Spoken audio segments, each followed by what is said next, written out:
नमस्कार, मैं हूं दिवाकर। ऑरेंज वायर में आपका स्वागत है। पिछले एपिसोड में भी हमने चर्चा की थी कि सनातन घृणा, हिंदू घृणा के ऊपर किस तरह से पूरे विश्व में और भारत में विशेषकर और कितनी गहरी जड़ें हैं इसकी भारत के कुछ लोगों के बीच, उनकी राजनीतिक विचारधारा के बीच, उनके साहित्यिक विचारधारा के बीच और उनके स्वयं स्वास्थ्यपरक सत्ता हथियाने की नीति के संबंध में हिंदू विरोध की कितनी गहरी चेतना उसके भीतर मौजूद है। इसका एक उदाहरण अभी और मिला है। 2 सितंबर को तमिलनाडु प्रोग्रेसिव राइटर्स, देखिए progressive writers and artist association, जहाँ भी प्रोग्रेसिव शब्द आता है आप समझ जाइए वो नक्सल है। प्रोग्रेसिव और नक्सल एक ही चीज़ है, इसमें दो कोई अलग अलग बातें नहीं है। ये बहुत ही भ्रामक शब्द है जो शाब्दिक अर्थ के रूप में तो ये देखने में और सुनने में बहुत अच्छा लगता है, लेकिन प्रोग्रेसिव का अर्थ कतई भी बिल्कुल भी किसी जगह के विचार से, उन्नति से नहीं है। इसका अर्थ भारत, खास करके भारत के संबंध में और नक्सल के संबंध में प्रोग्रेसिव शब्द का व्यावहारिक अर्थ जो राजनीतिक धरातल पे है भारत में या अन्य जगह पे भी, वो विनाश के पर्याय के रूप में है। तो इसीलिए इस ग्रुप ने तमिलनाडु के भीतर जो नक्सल ग्रुप है, एक तरह से नक्सल विचारधारा को पोषित और पल्लवित करता है, ऐसा ग्रुप है। इसने एक कॉन्फ्रेंस रखा था और उस कॉन्फ्रेंस का नाम ही देख के कितना सनातन धर्म के खिलाफ एक जहर है एक तरह से। उसका नाम मैं अभी पढ़ के बताता हूँ। इरेडिकेट सनातन कॉन्फ्रेंस, मतलब सनातन के समूल विनाश के लिए ये कॉन्फ्रेंस का आयोजन किया गया था, जिसमें ये विचार करना था कि किस तरह से भारत भूमि से सनातन को और हिंदू को पूरी तरह से एनिहिलेट किया जाए, मतलब पूरी तरह से शून्य कर दिया जाए। एक तरह से इसे देखें तो ये गृह युद्ध का आह्वान है जो लगातार हो रहा है। इसके पहले कांग्रेस का एक लीडर, मुस्लिम लीडर, जो कहता है कि 1 करोड़ 1.5 करोड़ मुस्लिम मर भी जाएंगे तो क्या मतलब है। उसका तात्पर्य भी यही है, हिंदुओं के खिलाफ गृह युद्ध का आह्वान करना। यहाँ भी यही कह रहा है। उसमें उपस्थित हुए उदयनिधि स्टालिन, डीएमके के लीडर हैं, स्टालिन के पुत्र हैं उदयनिधि स्टालिन। इन्होंने और इसको बेहतर तरीके से हिंदू धर्म के खिलाफ, हिंदुओं के खिलाफ, भारत के खिलाफ और जो सनातन धर्म है उसके खिलाफ जो इन्होंने अपना स्टेटमेंट दिया, वो और भी बहुत ज़बरदस्त है। वो क्या कहते हैं, मैं कोट करता हूँ उनको।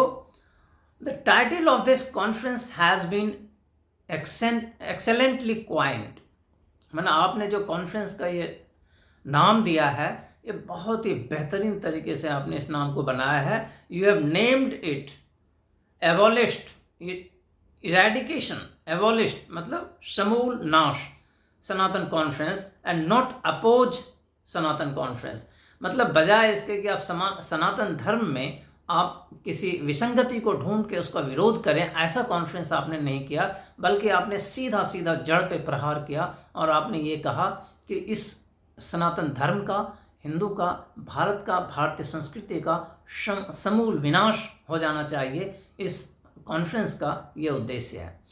और वो आगे कहते हैं इस कॉन्फ्रेंस के बारे में, he asserted that there are certain things that rather than just being opposed, these things need to be eradicated completely, and according to him the same should be done with the Sanatan Dharma। वो आगे कहते हैं ये कुछ चीज़ें ऐसी है जिनका समूल विनाश हो जाना ही बेहतर है, और उसमें से सनातन एक है, उसमें से हिंदू एक है, हिंदुइज्म एक है, भारतीयता एक है, भारतीय संस्कृति एक है, जिसका समूल नाश आवश्यक है। उदयनिधि स्टालिन के अनुसार सनातन धर्म, हिंदुइज्म मॉस्किटोज है, मैंने मच्छर है, डेंगू का मच्छर है, मलेरिया है, कोरोना वायरस जैसा है, और इट शुड बी अपोज्ड। मतलब कोरोना वायरस यदि है तो उसका विरोध नहीं होना चाहिए, उसका तो समूल नाश होना चाहिए, जिससे मानवता की रक्षा हो सके। उसी तरह उदयनिधि के अनुसार सनातन धर्म जो है, हिंदू धर्म जो है, भारतीय सिविलाइजेशन जो है, सभ्यता और संस्कृति जो है, इसका समूल नाश होना चाहिए। इसका विरोध करने से कोई फ़ायदा नहीं है, इसका समूल नाश होने से ही ये बेहतर स्थिति बनेगी। Going ahead in his tirade against Hinduism, he defined Sanatan Dharma in his word, what is Sanatan, and the name Sanatan itself comes from Sanskrit in opposed equality and social justice. And जो भी उनका आगे का दर्शन है, हिंदू विरोध का जो उनका विष का मूल है, उसके ऊपर उन्होंने अपने भाषण में चर्चा की।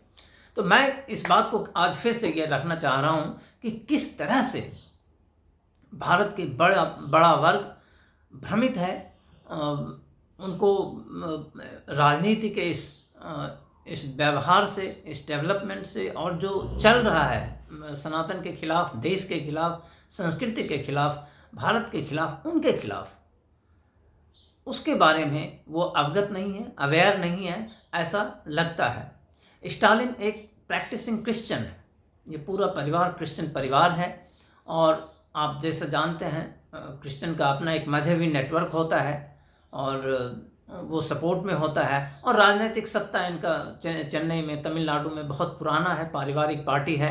ठीक वैसे ही जैसे आरजेडी है या कांग्रेस है या अन्य तरह की पार्टियां हैं जो एक ही परिवार के अंडर पूरी पार्टी है। और इस पार्टी का मूल उद्देश्य है सनातन का विरोध करना, हिंदुओं का विरोध करना। अब यदि ये चाहता है कि भारत भूमि से भारतीयता खत्म हो जाए, भारतीय संस्कृति समाप्त हो जाए, सनातन समाप्त हो जाए, तो इसके लिए तो स्टालिन परिवार को पूरे हिंदुओं का आम नरसंहार करना होगा, हिटलर से भी बड़े पैमाने पर नरसंहार करना होगा, तब ये अचीव होगा। तो ये एक तरह से हम देखें तो ये हिंदुओं के खिलाफ, भारत के खिलाफ एक गृह युद्ध का आह्वान है स्टालिन का।